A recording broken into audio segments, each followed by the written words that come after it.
Hey guys, welcome back to Clownfish TV. This is Kneon. I'm not here with Geeky Sparkles. She's out and about today. We're going to talk about Jimmy Kimmel and Disney stock. Disney stock is going down. It has been going down for the last couple of days now. So apparently Jimmy Kimmel did not help Disney very much. And look, there are some other things going on with Disney, why I believe Disney is going down. Price hikes and the economy and a lot of other reasons. People are canceling Disney Plus, not because they're canceling the protest anything, but they're canceling because of the price hikes. So Disney's got a lot of things going on now. And then we talked about Tron Ares. It's going to be another misfire this weekend. Now, I do believe that they will rebound with Avatar 3. I guess we're on the third one now, and Zootopia 2. But a lot of people are tabling their plans to go to Disney parks. It's just too damn expensive, and we covered that the other day. But Jimmy Kimmel, remember, everybody was talking about how they brought Jimmy Kimmel back, and it was supposed to make their stock surge because everybody was going to boycott Disney because of Jimmy Kimmel, and I don't believe that happened. I think some people might have, but his ratings are right back to where they were before the suspension, and I think most people have already forgotten about it. So we're going to talk about all this. Before we get into it any further, please subscribe for more pop culture news, views, and rants, guys. Go out to news.clownfishtv.com. That's news.clownfishtv.com. Sign up for notifications to make sure you are notified when we drop new videos, like this one, Tron Ares Crash and Burn, because it did. It did worse than Morbius. Which that actually surprises me, but there you go. So, yeah, we can see the stocks down. We're going to talk about this. Apparently, him coming back didn't really do much. So Disney has enjoyed a strong first half of 2025 with shares up 19.5% year to date through late September. It's coming from Pirates and Princesses. But the sentiment softened amid the Kimmel controversy and broader headwinds. Kimmel's September 23rd comeback episode surged to 6.48 million viewers, a 317% jump from his season average. Viewership normalized to around 1.55 million to 1.9 million, according to Nielsen. This fleeting boost, I like how they worded that, this fleeting boost couldn't offset the damage from bipartisan backlash, which triggered 1.7 million subscription cancellations and wiped $3.87 billion to $4.2 billion off of Disney's market cap. Damn. So their Q4 earnings slate for November 13th, projecting a 9.65 year-over-year EPS drop to $1.03. Their valuation hangs in the balance. So dramatic, Ivy, I tell you. I'm going to talk to her about this. But yeah, these are just kind of the bullet points. It really did not go that well for them. I think they thought, well, we'll bring Kimmel back. It's going to help boost our stock because they're going to be like, hey, we're one of the good guys. The problem is when you look at that election map again, it's mostly red. I think Kimmel pissed a lot of people off, and I think a lot of people were actually hate watching his return monologue after his 2-day vacation or where the hell he got, slap on the wrist. And they wanted to see what he would say. They wanted to see if he would apologize, if he would make it worse. And now they're like, yeah, okay, whatever. It's business as usual. They don't really care. I think what's hurting Disney more than this, though, is, again, the price increases and the hit or miss box office successes. I mean, they've had more failures over the last couple of years than they have had successes. Again, I think they're probably going to end pretty strong. But, yeah, Disney's just really damn expensive. And the economy sucks right now. I mean, let's just be honest. The economy is not good. Disney is a luxury item. Movies are a luxury item. Theme parks definitely are. I mean, especially when we took a look at those price hikes. I'm like, damn. And streaming is, too, for a lot of people.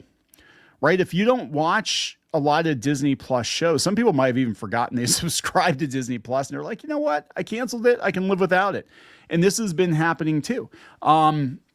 We subscribe to streaming services that I honestly forgot we even subscribed to. Like, I think Shudder, we subscribed to that years ago. I can't remember the last time I watched Shudder. I think we watched it just for the VHS movies, which Squid King loves those. But me personally, if it were just me, I probably would just buy a Roku TV from Walmart, plug it in, and watch whatever was on. Because there's so much you can watch for free right now. And yeah, you have to put up with ads, but we put we put up with ads for years, right? I mean, every one of us, 80s kids especially, man, we put up with all kinds of advertisements, and I love advertisements. I was actually watching a 3-hour block of Halloween ads from the 80s and 90s the other day. Like we crave the commercialism, right? But yeah, Jimmy Kimmel did not break Disney, did not make Disney. He just is kind of there. And I personally think that after his contract is up, he's going to get gone, and there's not going to be any outrage or anything. And he's actually probably going to wind up in a slightly better place. I think him and Stephen Colbert are probably going to wind up doing podcasts, and they're probably going to be more popular as podcasters than they are being, late night TV hosts. I think Jimmy Fallon, The Tonight Show, I think is going to survive. His ratings, I think, are actually better now, and he's they're actually getting some pretty good guests. They got the Demon Hunters girls on, and so they're doing pretty good over there. But yeah, he is endorsing Dana Walden as the next Disney CEO. I would not endorse her.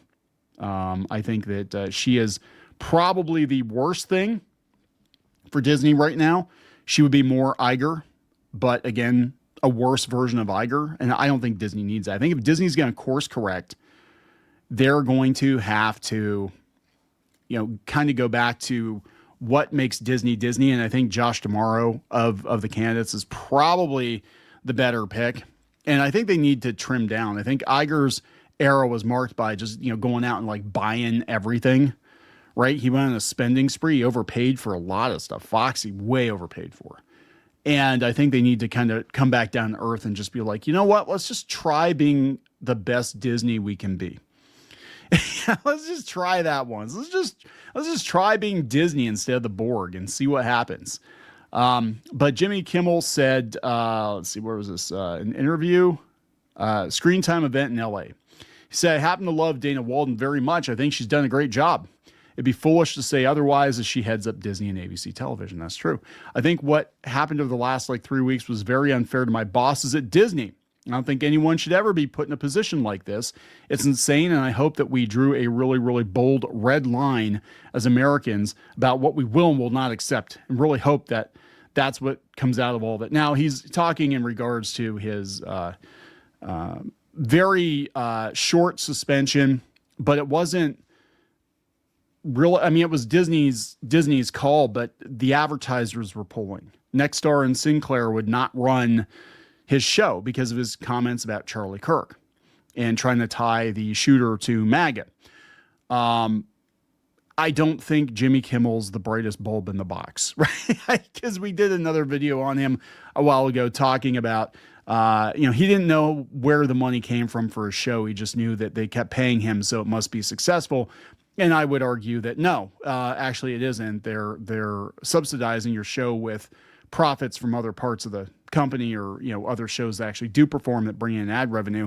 But I think that's all coming to an end. I think all these companies are starting to pivot to profit, right? So if your show doesn't pull its own weight, you're not going to get renewed. I think they'll probably write out the contract. But yeah, Donald Trump did not personally call up, to the best of my knowledge, Disney and say, hey, Bob Iger, you need to fire Jimmy Kimmel. Now he's made his opinions about Jimmy Kimmel known, but money talks, right? And the money was running out, and that's what happened. And yeah, but he's all about Dana Walden. Again, it's his boss. I think she's terrible. She's the one that wouldn't greenlight a sitcom that looked like it was going to be Money in the Bank. She bragged about passing on it because it was too white.